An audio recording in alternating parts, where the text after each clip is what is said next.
Hey everyone, welcome back to the PFF Betting Podcast. I'm your host, Kendall Ben, joined as always, senior data scientist Ben Brown. We are here to break it all down. We've got the championships this weekend. It's a jam-packed podcast, so we are just going to get right into it.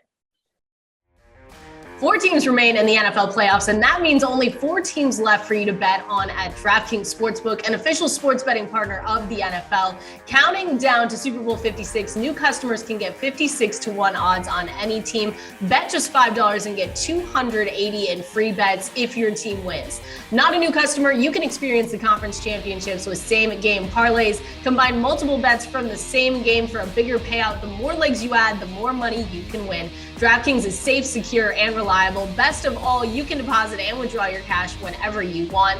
Download the DraftKings Sportsbook app now. Use promo code PFF and get 56-1 odds on any NFL team. Bet just $5 and win $280 in free bets if your team wins. That's promo code PFF for 56-1 odds at DraftKings Sportsbook, an official sports betting partner of the NFL. Must be 21 or older. New Jersey, Indiana, or Pennsylvania only. New customers only. Minimum $5 deposit and $1 wager. One per customer. Restrictions apply. See DraftKings.com/sportsbook for details. Gambling problem? Call 1-800-GAMBLER.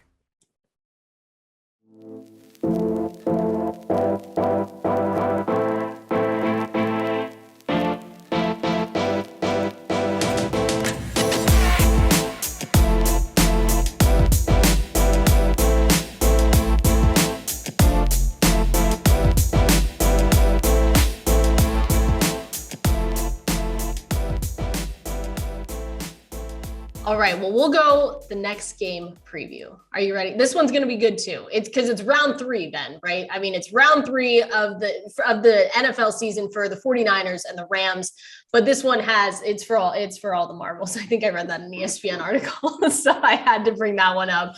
But the 49ers, we still have to apologize again because the last time we were on this podcast, when they were playing Green Bay, don't think we forgot. We did not. And I will apologize right now. And that is why I'm riding with the 49ers this weekend. But we did count them out completely against Aaron Rodgers. We did. We have to admit to that. I'm okay with saying that. We totally fucked that up. And we apologize. I'm with the 49ers right now. But 49ers-Rams, the history is there. But will the Rams be able to pull this one out for the ultimate game to head to the Super Bowl? Ben, what do you think about this matchup? And just, what are we going to see? Yeah, it has been a really interesting. And I do think, like my boss, Eric Eager, has talked a lot about this, but the fact is like the Rams have the best defense in the NFL, hands down, right? And they slowed down Tampa Bay last weekend. I do think that, some turnover situations, some penalty situations, everything else kind of let Tampa Bay at least get back into that game. But I do think that showed the Rams' capabilities, especially on the defense side of the football, right? They're built to stop a team like the Tampa Bay Buccaneers. They're built to stop a team like, Kansas City Chiefs, maybe to a lesser extent, the Buffalo Bills. But we've seen them face off against this same San Francisco 49ers offense, and they have, really not been all that successful slowing them down defensively. And I do think that's because of, Kyle Shanahan's offense, obviously run heavy scheme, heavy motion, kind of forces the Rams to at least show the coverage that they are playing pre-snap more so than they would actually want to at least indicate to that offense. So I do think that makes, Jimmy Garoppolo's reads, especially in, a heavy first read passing offense, pretty easy, right? And I do think that's the reason why he has had success against this offense, because they don't really have the number one wide receiver that matches up against Jalen Ramsey that kind of gets shut down in this particular matchup, right? It's been more stuff over the middle, which is by far, the most likely spot where the Rams have given up some of those big plays opportunities. I do think that's where Jimmy Garoppolo has definitely been the most successful. So this is a matchup where the 49ers strength definitely plays into the Rams weakness. I do think that's the reason why we have seen them, win 2 games, win, the last 6, and potentially be in a really good spot to at least cover in this particular matchup as well. So I don't know. It's kind of interesting to me, but I do think, PFF's betting models definitely lean in the 49ers direction. I do think that, at plus 3.5, they are definitely the correct side, especially if you think this game I agree. Plays over the, like the 45-point total right now for sure. So the Rams have on paper the better team. Right. That's the funny part, because how did we get here? It's because, like, more than anything, they weaponize Debo and they take him and they utilize him as like the ultimate revenge. And you think that they're going to have an answer to that. But like the 49ers, if it turns into like that low possession run heavy game, it's hard to not back that team. And that's what's crazy to think about when you look at the Rams and you look at the 49ers, it's different. Right. Exactly. And facing off against the Rams, you obviously see, the number one wide receiver always gets erased, right? That's what Jalen Ramsey actually brings to this defense. That's why this defense is the best team in the NFL from PFF grading perspective. It's because Jalen Ramsey can kind of, erase all the mistakes that anybody else would have against the number one overall, wide receiver option for that opposing offense. But Deebo Samuel isn't the prototypical number one wide receiver, right? He obviously lines up in the slot. He lines up in the backfield. He's getting reps, he's getting touches basically in the backfield. He's getting touches on bubble screens, he's getting touches deep downfield. So it's really hard for the Rams defense to basically eliminate that sort of player, right? And I do think that's one of the reasons why we've seen San Francisco specifically be so successful against this defense, is because they don't play straight up like a particular, passing game offense would be playing against the San Francisco 49ers defense. And then they can do the pressure situation. They can get Nick Bosa. They can have him win, one-on-one in some of those pass routes or pass coverage situations where he is actually better than, that offensive lineman. And they got Armstead as well, and he's kind of winning as well. So they don't really have to, bring the they don't have to bring the house in, and necessarily have to bring an extra pass rusher in those blitz situations in order to get a lot of those pressure situations. They have been really good in coverage, even though they don't necessarily have a prototypical number one shutdown cornerback at that position, right? And I do think that's maybe where the Los Angeles Rams can be successful. Of course, Cooper Kupp obviously lines up quite a bit in the slot, gets a lot of the more, opportunities underneath. So if he's successful, at least in getting some of those yards after the catch, that's going to be the spot where Los Angeles ends up kind of separating here. And then you don't see San Francisco potentially covering or winning outright in a lot of these simulations for sure. So. Yeah, Stafford, Cup,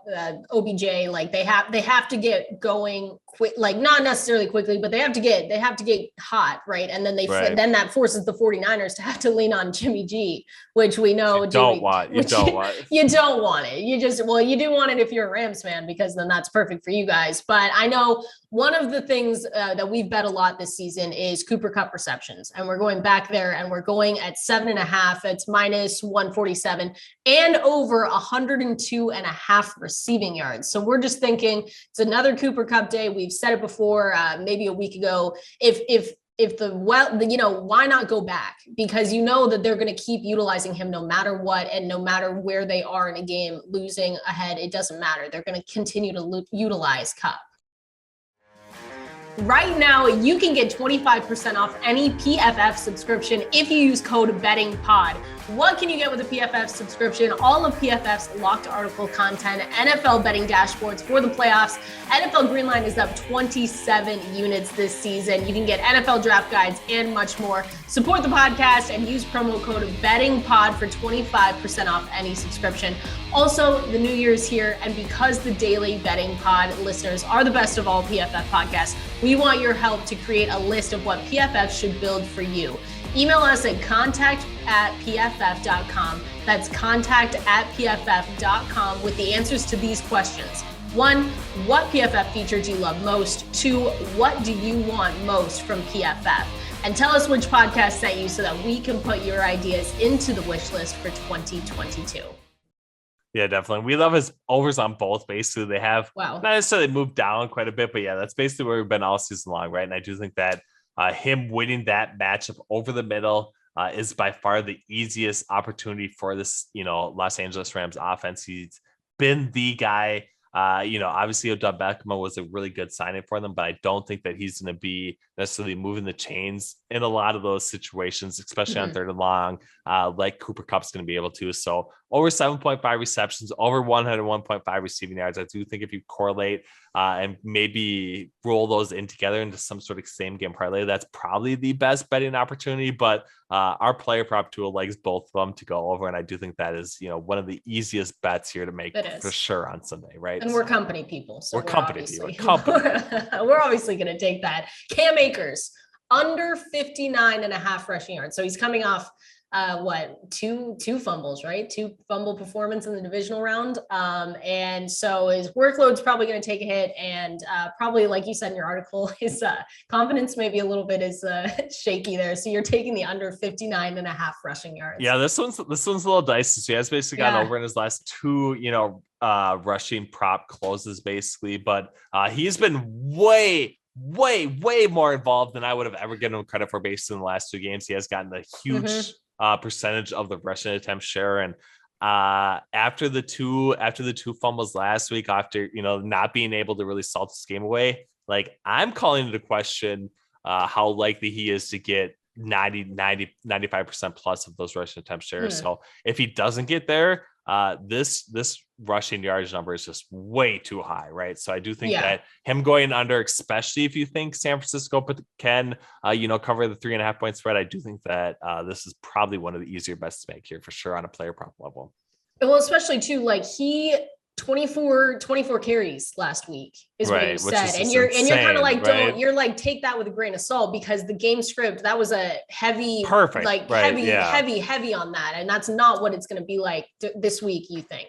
Right. Yeah, definitely. I mean, obviously, like the game script last week with him fumbling twice was like absolutely perfect for him to go over his rushing attempt share, go over his rushing yardage share in a lot of ways. But yeah, I mean, I do think that if you look back on it, the Los Angeles Rams kind of controlled this week 18 matchup against the San Francisco 49ers, where they were up 17-0 in that particular game. It did seem like Sean McVay maybe got a little bit too conservative in a lot of ways and wasn't actually capable of actually burying, the San Francisco 49ers when he actually should have. So maybe we'll see, less rushing attempts in those particular situations, maybe a little bit more, bootleg rollout where Matthew Stafford's, hitting Cooper Kupp over the middle for those 8 to 10 yard gains. And I do think that's where the Rams are definitely the most successful offensively. So I do think that a little bit more aggression in this particular one than actually, in order to kind of put the San Francisco 49ers defense or team in general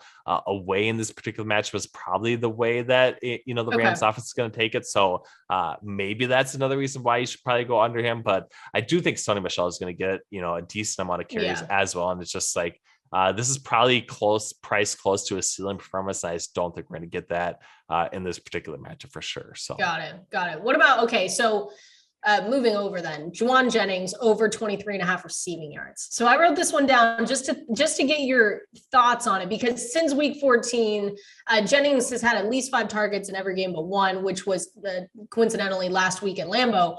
But he has had his best game against the Rams in week 18, which I know that I'll also take that with a grain of salt, but he had 6 passes for 94 yards and 2 touchdowns. So I want to know if you think like Juwan Jennings here at 23.5 is bettable, or if you think you're kind of going to stay away from that. I think I'm going to stay away from it. So I do think that, a guy like Brandon Ayuk, maybe to go under 3.5 receptions at a plus price is a decent spot as well. But I don't know. I do think that even with Taylor Rapp in the lineup for the Los Angeles Rams, I do think that the most exploitable spot from a secondary perspective, especially in the past game, is over the middle. And I do think that we're kind of going to see Jimmy Garoppolo go back to what he's best at, right? And we saw that last week against the Green Bay Packers. It was over the middle stuff to George Kittle. I do think that's where I'm going to go as well. So if I'm playing an over, it's probably going to be on George Kittle, maybe also be on Kyle Juszczyk to go over 8.5 receiving yards. I do think that he's going to get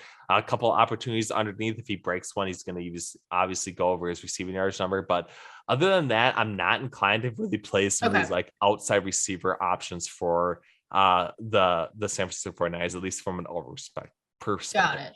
Got it. All right. Well, any other, I need to hear your parlay for this one. I'm kind of excited, unless you have more props, but I'm kind of excited to hear this parlay. So we got one parlay. I do think Brandon Ayuk, I know we talked about it basically really briefly, but under 3.5 receptions, Cam Akers under 59, 60, 60.5 rushing yards, and then Cooper Kupp to go over 7.5 receptions. If you do think that's going to play out, I also think the 49ers to cover 3.5 points is a pretty likely outcome. So at plus 1,000, you can get that on Caesars.com. All four of those legs together. I like that one quite a bit because I do think that the 49ers maybe are going to be playing from up a little bit. And I do think that, a guy like Eli Mitchell to go over 17.5 carries is in a pretty good spot. But in saying that, the Rams, Cooper Kupp over 7.5 receptions, playing from behind, I do think is a pretty good spot here. And I do think that we're going to see not necessarily vintage Stafford, but at least a spot where he's capable of, coming from behind and winning this game by a 3-point differential. I do think is what we're going to see here. So I like it. It's going to be a good weekend, Ben. I can feel it.